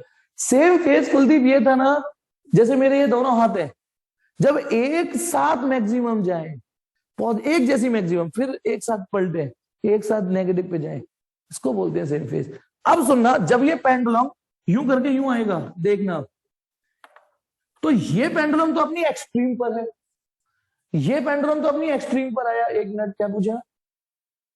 हाँ हाँ बिल्कुल ठीक, हर्ष, हर्ष ने तो लॉजिक दिया, तो हर्ष ने रटा दी है, हर्ष ने तुक्का नहीं मारा, बिल्कुल ठीक, शाबाश। जिस समय वो अपने एक्सट्रीम पर है कुलदीप, उस समय बी ने स्टार्ट किया है अपनी मीन पोजीशन से। अब आप तू सोच, ये अपने एक्सट्रीम पर है, वो अभी स्टार्ट करेगा, फिर वो लौट के आ रहा होगा, ये जा रहा होगा, तो ऑसिलेशन दोनों कर रहे हैं लेकिन सेम फेज में तो नहीं कर रहे ना। बोलो आप समझ में आ गया सबको कि ये दोनों सेम फेज में नहीं है, कि वो अपनी एक्सट्रीम पर है और वो अभी स्टार्ट कर रहा है, वो लौट के आएगा, वो उधर जाएगा। दो पेंडुलम यदि ऐसे ऑसिलेट कर रहे होते, एक साथ यूं, एक साथ यूं, एक साथ यूं, एक साथ यूं, तो बोल भी सकते थे। तो ये तो तय है कि दोनों सेम फेज में नहीं है। क्लियर है? अच्छा मुझे एक और चीज बताइए, क्या आगे जाओ बी सी के साथ सेम फेज में नहीं होगा, सी डी के साथ सेम फेज में नहीं होगा? मानते हो ना इस बात को? यानी कंसेक्यूटिव पार्टिकल सेम फेज में नहीं मिल सकते, क्योंकि बी जब अपनी एक्सट्रीम पर होगा तब सी स्टार्ट करेगा, सी जब, तो सी और डी सेम फेज में नहीं हो सकते। अब स्मार्टली आंसर देना, पेंडुलम की कोई दिक्कत नहीं है, खूब पेंडुलम है, खूब है, जितने लेने हैं 50 60 70 80 90 100। क्या ऐसा संभव है कि आगे जाके ऐसा कोई पार्टिकल मिल जाए जो ए के साथ सेम फेज में मैच कर जाए, ए जैसा ही मैच कर जाए? ये बताओ, ए जैसा मैच करे उसका ऑसिलेशन, क्या ऐसा संभव है? पॉसिबल है आगे जाके? ए और बी तो नहीं है, बी और सी नहीं है, सी और डी नहीं है, डी और ई नहीं है, कंसेक्यूटिव तो होते ही नहीं है, लेकिन क्या आगे जाके पॉसिबल है? आगे जाके पॉसिबल है? अच्छा हर्ष ने ढूंढा है, मुझे नहीं, मैं ये नहीं कह सकता, मैंने इतना दिमाग नहीं लगाया। अच्छा है सी, अच्छा मैं देखूं। अच्छा ये कह रहे हैं कि ए और सी कैसे, मैंने नहीं ध्यान दिया बेटा इतना, कि जब ये अपनी एक्सट्रीम पर होगा बी स्टार्ट करेगा, जब ये यूं आएगा, नहीं यार ये गारंटी नहीं ले सकते बेटा, जब ये यूं आएगा, एक मिनट, ये यूं एक्सट्रीम पर वो स्टार्ट कर रहा है, फिर वो यूं आ रहा है, नहीं बेटा, कैसे कह दिया आपने ए और सी सेम फेज में? ये कैसे कह दिया आपने? देखो ए अपनी मैक्सिमम पर है, ये स्टार्ट ले रहा है, अब ए इधर आएगा, बी उसको टक्कर मारेगा, टक, अब ए इधर जाएगा, सी तो उधर जाएगा ना। एक बार क्लियर करो अपने आप को, क्योंकि फिर ए तो इधर जाएगा, सी उधर जाएगा ना। हर्ष और दिया, एक बार क्लियर हुआ आप लोगों को? नहीं, दोनों को क्लियर हुआ? तो मैंने तो नहीं सोचा था, पर मुझे लगा शायद है सेम फेज में, लेकिन नहीं है ए और सी सेम फेज में। दिया जल्दी बोल, है ना? नहीं है ना? मतलब यस सर क्या है सेम फेज में? नहीं है, कंफ्यूज हो गया मैं, चल कोई नहीं। हाँ लेकिन अब मुझे जवाब दो, क्या आगे जाके, अब आप बताइए, ए से कुछ दूरी पर आगे जाके क्या ये पॉसिबल है कि ऐसा कोई पार्टिकल मिल जाए जो ए जैसा ही सेम फेज में हो? अब यार ई पी नहीं बोलिए, उसे चूल्हे में जाने दो।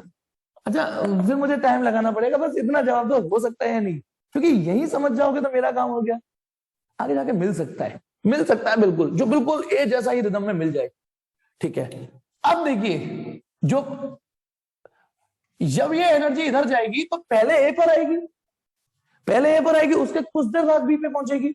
मान लो ए और बी बहुत नियर बाई पार्टिकल है, कंज्यूगेटिव पार्टिकल है, हालांकि कंज्यूगेटिव में बहुत सारे मिल जाएंगे, लेकिन इमेजिन कर लो कि ए और बी कुछ कंज्यूगेटिव पार्टिकल ही है। तो पहले एनर्जी ए पे पहुंचेगी, उसके थोड़ी देर के बाद बी पे पहुंचेगी। इसका मतलब ए और बी सेम फेज में नहीं है, ए और बी सेम फेज में नहीं है। ये एग्री कर रहे हो कि नहीं? यही रस्सी के दो पार्टिकल लिए हैं मैंने, तो ये इस बात से एग्री कर रहे हो कि नहीं कि ए और बी सेम फेज में नहीं हो सकते? यदि जैसे इसमें आपको फील हो गया ए और बी सेम फेज में नहीं है, तो इसका मतलब यदि ए की ऑसिलेटिंग इक्वेशन, यदि ए की ऑसिलेटिंग इक्वेशन मान लो वाई, अच्छा इस बात में यूं ऑसिलेट कर रहा है वो, तो हम इसके लिए वाई वर्ड यूज कर सकते हैं, वाई ऐसे ऐसे ऐसे ऐसे नहीं कर रहा ना, तो ठीक है, जो आप पास में x equal to r sine omega t पढ़े उसे y equal to r sine omega t कर दो। तो मान लो ए की इक्वेशन, लेट्स फॉर ए की ऑसिलेटिंग इक्वेशन ए की आर साइन ओमेगा टी है, तो बी की इक्वेशन क्या ऐसा लिखना उचित होगा? R sine omega t. यदि मैं ऐसे लिख दूंगा तो इसका मतलब तो ये हो गया दोनों सेम फेज में। आज स्टार्टिंग ही मैंने फेज की कराई थी, यदि दोनों को इक्वेशन एक जैसी चपेट दूंगा तो इसका मतलब तो ये होगा जिस इंस्टेंट पर ये जीरो होगा उस इंस्टेंट पर ये जीरो होगा, जब ये मैक्सिमम होगा तो ये भी मैक्सिमम होगा। ये तो गलत हो गया ना, क्योंकि ऊपर हो क्या रहा है, पहले एनर्जी ए पे पहुंचेगी, उसके थोड़ी देर के बाद बी पे पहुंचेगी, जिस चक्कर में ए और बी सेम फेज में नहीं हो सकते, नहीं हो सकते। बताना, दो बॉल है, पहले मैं ए को छोड़ दूं, उसके थोड़ी देर बाद बी को छोड़ू, तो ए और बी जो दो बॉल है वो सेम फेज में तो नहीं हो सकते ना। तो इसीलिए यदि एक ही इक्वेशन आप यदि ये लेट कर रहे हो तो उसके थोड़ी देर बाद जो पार्टिकल है उनके उनके बीच में कुछ ना कुछ फेज डिफरेंस होगा, और जहां एनर्जी बाद में पहुंचती है हम बोलते हैं वो पीछे चल रहा है। ये भी सीख जाओगे, लेकिन आप ये समझिए, ये समझ में आया कि नहीं कि दोनों सेम फेज में नहीं होंगे? ये समझ में आया कि ना ए और बी सेम फेज में नहीं होंगे, तो इनकी ऑसिलेटिंग इक्वेशन हूबहू एक जैसी होगी नहीं। फेज में एम्पलीट्यूड एक सा हो सकता है, फ्रीक्वेंसी एक जैसी हो सकती है, मान लिया है ना, लेकिन फेज तो एक जैसा नहीं है ना, फेज एक जैसा नहीं हो सकता। ये है बेटा, बहुत मदद करेगी आपकी प्रोपेगेटिंग वेव की इक्वेशन डिजाइन करने में, वेव की इक्वेशन डिजाइन करने में बहुत मदद करेगी, लेकिन ये चीज आप समझ लीजिए। ठीक है, तो ये है हमारा वेव, और ठीक बाकी पॉइंट्स आप उसमें से देखिएगा, समझ में आ जाएंगे। अब आ जाइए एक और चीज, अब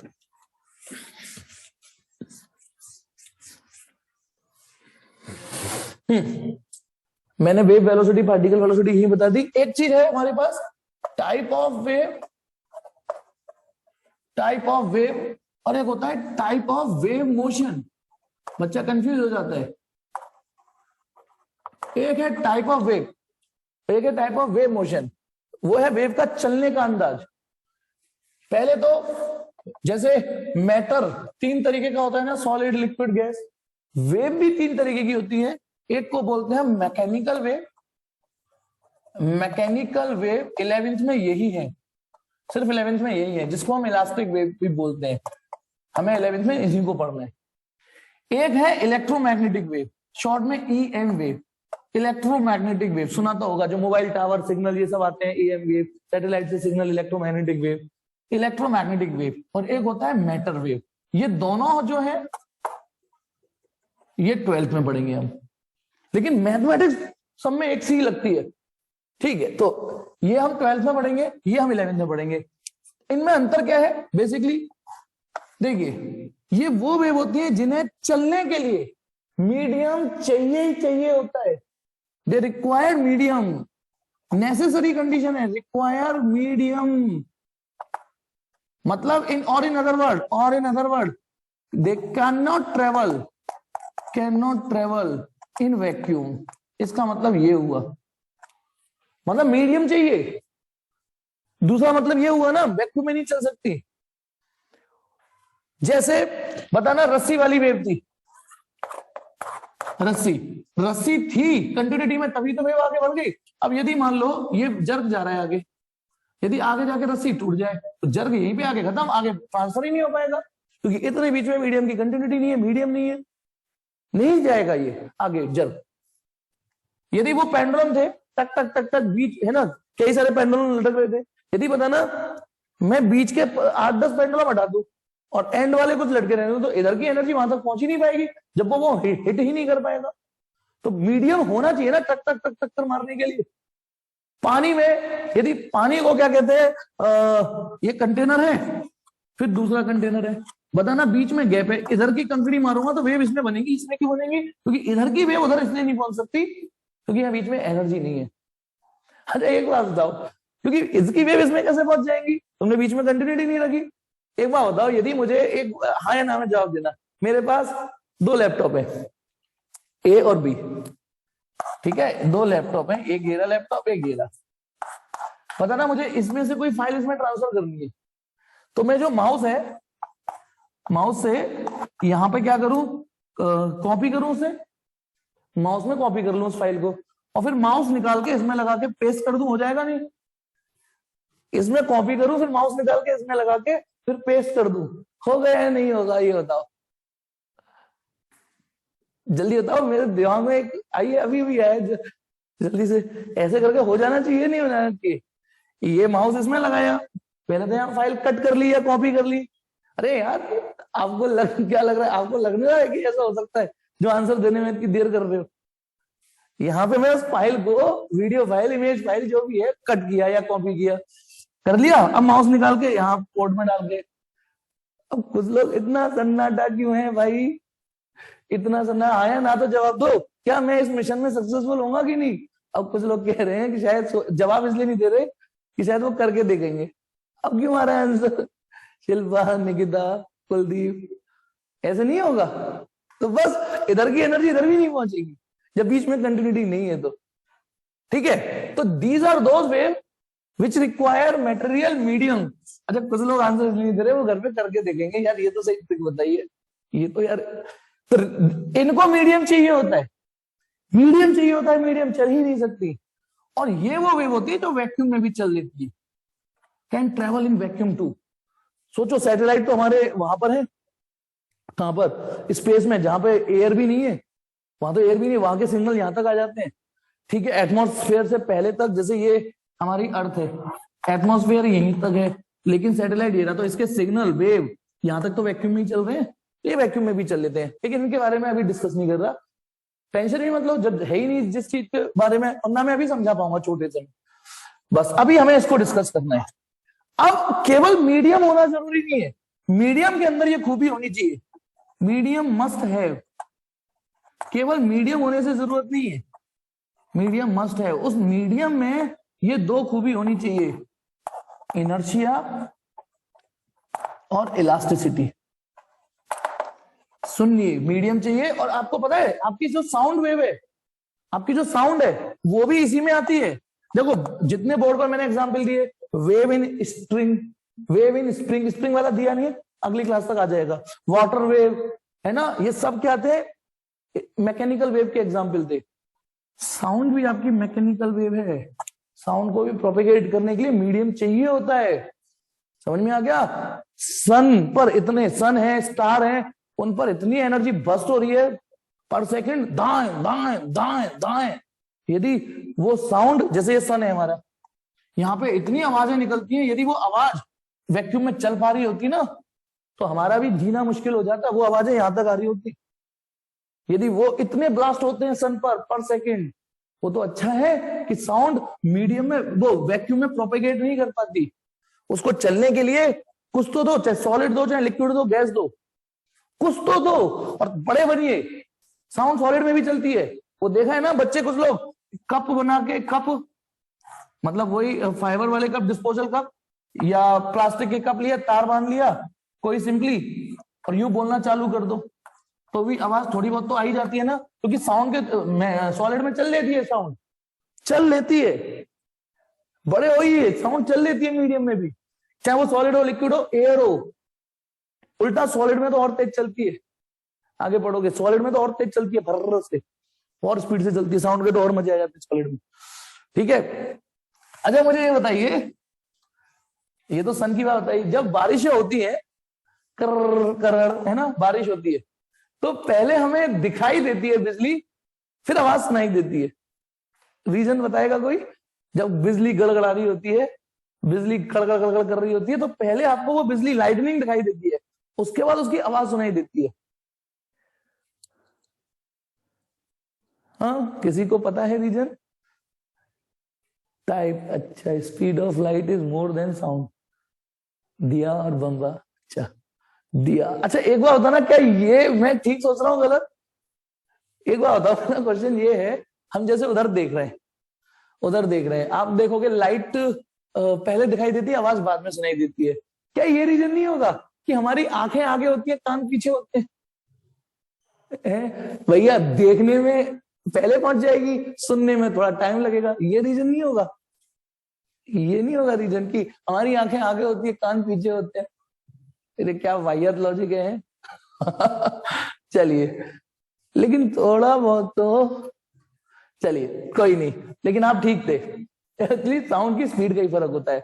हाँ तो देखिए, केवल मीडियम होना नेसेसरी कंडीशन नहीं है, मीडियम के अंदर ये खूबी होनी चाहिए, इनर्शिया और इलेक्ट्रिसिटी, पर थैंक गॉड हर मीडियम में ये प्रॉपर्टी होती है। ऐसा कोई पार्टिकल नहीं है जिसमें ये दोनों प्रॉपर्टी ना हो, क्योंकि परफेक्टली प्लास्टिक बॉडी कोई नहीं होती, और इनर्शिया जिसमें मास है उसमें इनर्शिया हो गई होगा। तो हर मीडियम में, हाँ किसी में इलास्टिसिटी कम ज्यादा होगी, जिसमें ज्यादा होगी उसमें वेव मोशन अच्छा दे। अच्छा एक्चुअली मैं बताता हूँ ये कंडीशन क्यों है, ये मैं कंडीशन बताता हूँ। एक्चुअली ये वेव की कंडीशन नहीं, ये ऑसिलेशन की शर्तें हैं, ऑसिलेशन की ही शर्तें हैं ये। एक मिनट, फिर से पेंडुलम में भूल जाता हूँ, ये पेंडुलम फिर से बनाते हैं कई सारे। ये पेंडुलम की शर्तें हैं, ओ सॉरी पेंडुलम, सॉरी क्या बोल देता हूँ ये चीज में। देखिए इमेजिन करो, यदि इसमें से मैं किसी पेंडुलम को रिजिड कर दूं, बिल्कुल रिजिड, टाइटली मैं ही पकड़ लूं, और इस पेंडुलम को पकड़ कर टक टक टक टक टक टक, क्या एनर्जी इसके बाद आगे चलेगी? क्या इसके, मैंने इसे हिलने नहीं दिया, फ्रीज कर दिया, पकड़ लिया, इधर वाले पेंडुलम टक टक टक टक टक टक टक, फ्री एनर्जी आगे नहीं चलेगी ना। उसका रीजन, मैंने उसमें से इसकी एक प्रॉपर्टी छीन ली, इलास्टिसिटी, इनर्शिया। देखिए एक्चुअली क्या होता है, ऑसिलेशन को समझिए, ऑसिलेशन करने के लिए कंपलसरी है, यदि मैं इसे ऑसिलेट ही नहीं करने दूंगा, यदि मैं इसे ऑसिलेट ही नहीं करने दूंगा, पकड़ लूंगा, तो इधर की एनर्जी उधर ट्रांसफर नहीं हो सकती। इमेजिन करो मैंने इसे नीचे भी किसी धागे से बांध दिया, कस के बांध दिया, टक टक टक टक टक टक टक, बस एनर्जी यहीं तक जाएगी। ठीक है, इवन लौट जाएगी, रिफ्लेक्ट होगी, इसे रिफ्लेक्शन बोलते हैं, लौटनी चालू हो जाएगी। ठीक है, और आगे नहीं पहुंचेगी, क्यों? क्योंकि आप इसे ऑसिलेशन ही नहीं करने दे रहे। और मैकेनिकल वेव के लिए जरूरी है ना कि एनर्जी इस पे जाए, फिर इस पे जाए, फिर इस पे जाए, फिर ये इस पे जाए, ट्रांसफर 1 by 1 होती है। उसके लिए ये जरूरी है कि particle must be allowed to oscillate freely. अब देखिए, यदि इसमें से एक भी प्रॉपर्टी मिसिंग है, एक भी प्रॉपर्टी मिसिंग है, तो पार्टिकल ऑसिलेट नहीं कर पाता। रीजन स्प्रिंग से समझाता हूं, ये रही स्प्रिंग।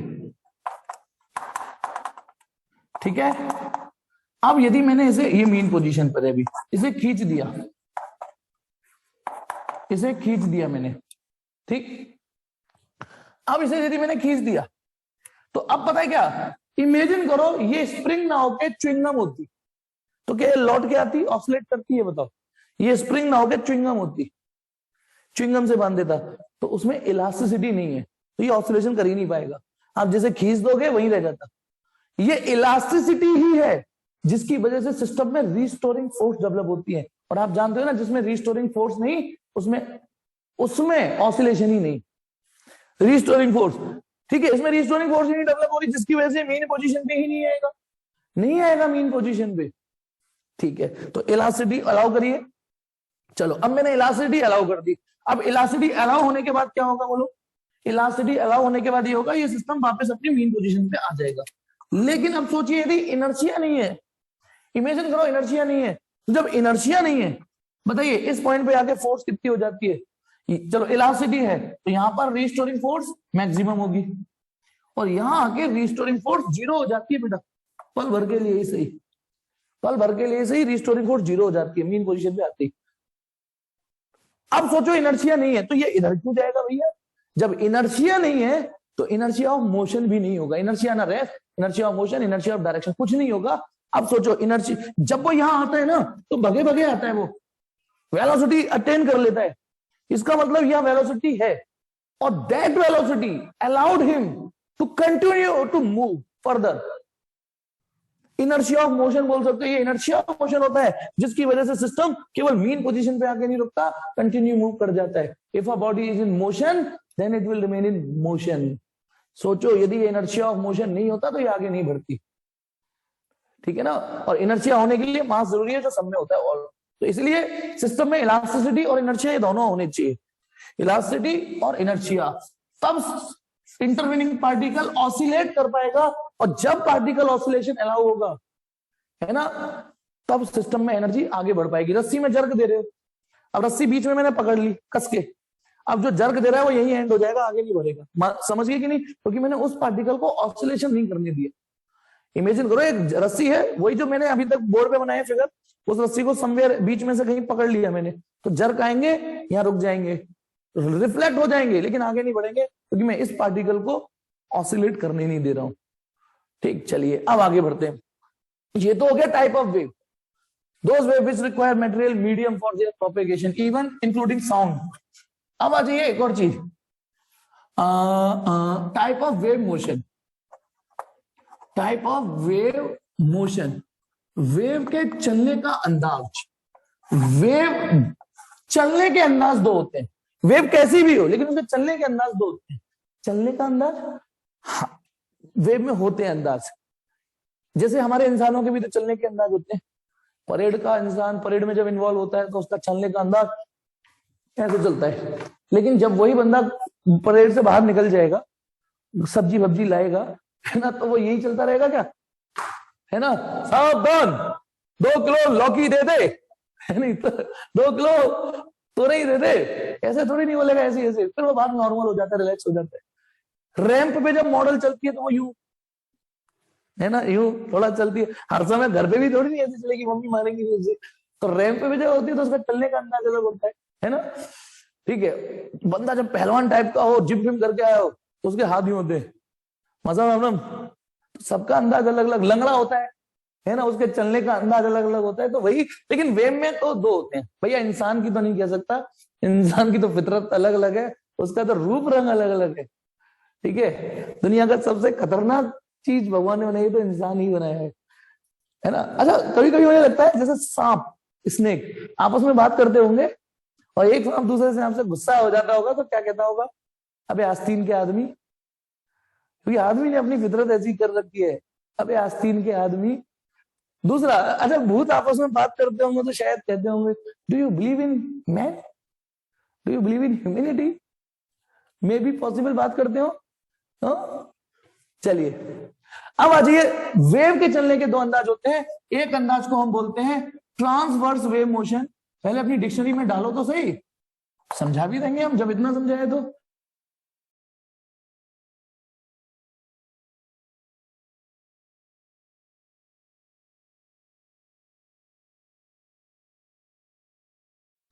तुम्हें पढ़ा रहा था, वेव के चलने के अंदाज दो होते हैं, transverse wave motion, longitudinal wave motion. Transverse wave motion में समझा देता हूं, फिर बहुत लंबी क्लास हो जाएगी। ट्रांसवर्स वेव मोशन समझाता हूं। देखिए, डेफिनेशन तो मैं इसकी भी दे दूंगा, लेकिन इसको डिटेल में बाद में बात करेंगे। जैसे सपोज करो ये इंटरवेनिंग पार्टिकल है, इसमें भी, ठीक, ये एक काम करते हैं, इतना ही रहने देते हैं, क्योंकि फिर दोनों नहीं हो पाएंगे तो फिर मजा नहीं आएगा। मजा तो तभी आएगा ना जब दोनों का कंपैरिजन एक ही दिन में मिले। तो चलो कोई नहीं, आज के लिए इतना ही है ना। लेकिन हाँ, हम कुछ सवाल करने लायक स्थिति में तो अब भी है, छोड़ो, कुछ सवाल करने लायक तो हम अभी भी स्थिति में आ गए। और एक्चुअली वो सवाल तो ऐसे हैं कि मैंने वेव पढ़ाई भी नहीं होती तो कर लेते, क्योंकि उसमें वेव का कुछ लेना देना नहीं है। जैसे क्वेश्चन नंबर 15.2 करते हैं ना, 15.2। अच्छा, आपको होमवर्क में देता हूँ, कुछ सोचना नहीं, नहीं नहीं, मैं करा ही देता हूँ, क्योंकि एटलीस्ट जब है थोड़ा सा टाइम। तो 15.2 देखिए, एक्सरसाइज का 15.2, फिर फ्री करता हूं, है ना। A stone dropped from a tower of height 3 metre height.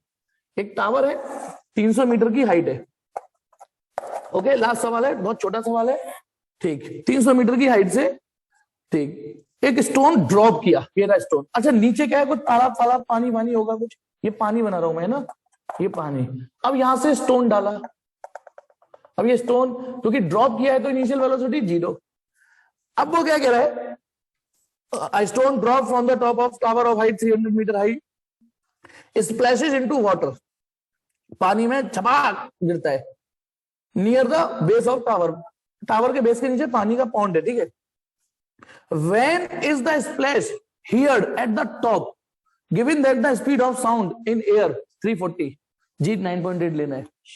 सवाल यह है कि पत्थर गिरते हैं यदि t इक्वल टू 0 स्टार्ट हो जाए, पत्थर छोड़ते ही स्टॉप वॉच स्टार्ट हो जाए, तो स्टॉप वॉच स्टार्ट होने के कितनी देर के बाद आपको कानों में आवाज सुनाई देगी, उस छपाक की आवाज जो आएगी ना पानी में गिरने के बाद, छपाक। तो इस सवाल को करने के लिए आप एटीट्यूड क्या रखोगे, बताता हूं, ठीक है। देखिए, सबसे पहले पत्थर तो वही फ्री फॉल जा रहा है, तो ए और ये बी पॉइंट है, बी। तो फॉर पत्थर, पत्थर फॉर पत्थर, पत्थर के सनम, वही वाला पत्थर।